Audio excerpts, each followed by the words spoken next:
What's up, all of you AP Lit kids? Today we're going to be talking about prosody with the subtopics of meter, metrical feet, and feet in line. So let's get started to our first section, which is meter and prosody. So prosody is a term that describes the technical aspects of verse in relation to rhythm, stress, and meter. So if you look at the example, if ever two were one, then surely we. If ever man were loved by wife, then thee. We and thee are the rhythm in this case, an example. And any bold you see for the syllables, those are going to be the stress, which is the accented, and the meter is basically going to be the number of syllables that are bolded, counted up, and that's 5. That's going to be the pentameter. We'll learn more about the pentameter later on. And so let's go to meter. So meter is a recurring pattern of sounds that gives poems written in verse their distinctive rhythms. Just as I mentioned before about the pentameter, we'll see more about that later on. So let's go to stress. Stress is the special emphasis in pronouncing some of the syllables within a word. So, for example, you can see the example there is produce. I can pronounce produce as produce or produce. Two different ways of pronouncing it. It's all about how you want to enunciate and where you want to. So, foot is a metrical unit for stressed and unstressed syllables in a line of poetry. You'll see those more later on. Those are essentially, if it's two words combined and you see the bold on, say, the first half of the word, that's where the accent is, the unbolded is the unstressed.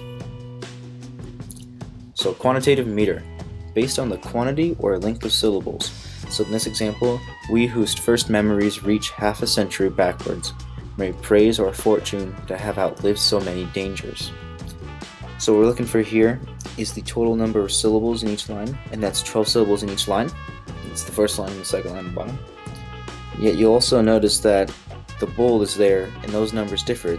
The first line is about 8 syllables, the second line is about 9 syllables. And that's just all the bold added up, and it's just emphasizing that it's just focusing on how many syllables are there total. So in syllabic meter, this depends on the number of syllables in a line without regard to their stress. So we're going to read the example. Adieu, farewell, earth's bliss, the world uncertain is. Fond are life's lustful joys, death proves them all but toys. So in this example, we're looking at just how many syllables are in each line, and each line is separated by the bar. So within each line, there is only 5 syllables, and you can tell that the bolded of accents switches between 4 and 3 and 4 again, so it's not focusing on where the stress is, it just wants to know how many syllables are per line. So let's go to accentual meter, which is basically a fixed number of stresses per line, regardless of how many syllables are present, and it's very common in English. So, for the example, low praise of the prowess of people kings, of spear-armed Danes, in days long sped. What we're looking for here is just how many stresses are within that line, and there are 5 per line, and the syllables change in the first line from 10 syllables to 9 syllables. So once again, it's just how many stresses, which is the bold, within each line. And now if you go to accentual syllabic meter, you can write all that down, or you can do the simpler version, which is that the accents have a set number per line, and there's a set number of syllables per line. So if you look at the example, she walks in beauty like the night of cloudless climes and starry skies. There are 3 accents, which are the bold, in each line, and there are 8 syllables in each line. And that finishes up this first section. Now the next section of metrical feet. So metrical feet is a unit with unstressed stressed syllables. It basically gives like a measure, type of beat, meter. Basically gives it timing in a way. So there are 2 different types that we're going to be dealing with. There are rising meters, which are anapestic and iambic. We're going to be seeing more of those later on. And we call them rising because they move from an unstressed syllable to a stressed syllable. And there's falling meters. Those refer to trochaic and dactyl meters. As you guessed it, they go from a stressed syllable to an unstressed syllable. First one is going to be dactylic. That is a stressed syllable followed by 2 that are unstressed. So in the example, they are with the gold to give, doled him out silver, so much was theirs, who so little allowed. You can tell there that the bolded is obviously giving the weight of the accent, and the 2 words following aren't giving as much accent, and they're just flowing along with it, that are the unaccented. And then it goes back to the regular accented, and that's the example. And now trochaic is a stressed syllable followed by an unstressed syllable. So for an example, why so pale and wan, fond lover? You're going from the stress of why to the unstressed of so to the stressed of pale and so on. Now we have anapestic, that is two unstressed syllables followed by a stressed one. So in the example, I must finish my journey alone.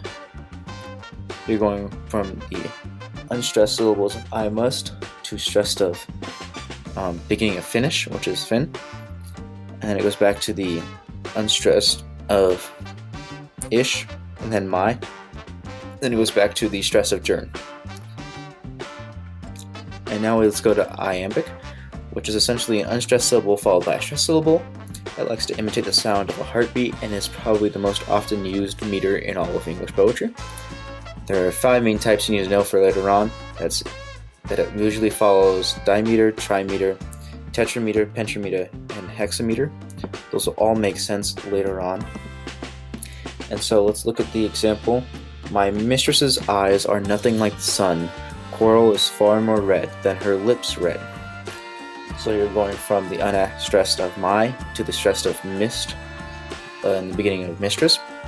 And then tress is then stressed, and then eyes is stressed. And it carries on like that. And that covers it for metrical feet. Let's go to our next section of number of feet in a line. So to describe the poem's meter, one needs not only, you can really write all that, or basically it's just a way of describing the poem's meter, and they're mostly derived from Greek. So first we have is the monometer. It's a very rare type of meter. It only has 1 foot, which is essentially one accent or stressed word within the entire line. And it's usually common to occur within longer lines, just as like a little break. So it's just a little there. It's very rare to see an entire poem written like this. So our example goes, God's chase, round vase, what say, what play. It's pretty simple to see where the stress is in that one. Now we have dimeter. Remember, these following few are all part of the iambic. So dimeter is 2 feet. The example, the way a crow shook down on me. Fairly simple once again. You can hear the accent of way and crow. And now we have trimeter, 3 feet. I love the joked dance, the softly breathing song. That's going with 3 stresses per line. Tetrameter, which is 4 feet, it's 4 stresses per line. Here's the example. 2 roads diverged in a yellow wood, and sorry I could not travel both. You can tell right there where the stress is being placed on. It's obviously the bolded. And then there's pentameter. That's 5 feet, so 5 stresses per line. Her vestal livery is but sick and green, and none but fools do wear it. Cast it off. Fairly simple to tell where those accents are. Now we have hexameter, 6 feet. It's mostly used in Greek or Latin, and this is also the last one that's most often used with iambic. Now we have, for the example, in the retreating sun the sign of the scorpion enters, birds of passage sail through the laden air from the icebound. Fairly simple once again, you can tell where I'm putting the accents at when you read it. Fairly easy to read. And heptameter, 7 feet. Go ahead and read the example. Where are you heading, rolling river, as you move along? Once again, you can tell where the stress is there. It's fairly simple, fairly straightforward to go to.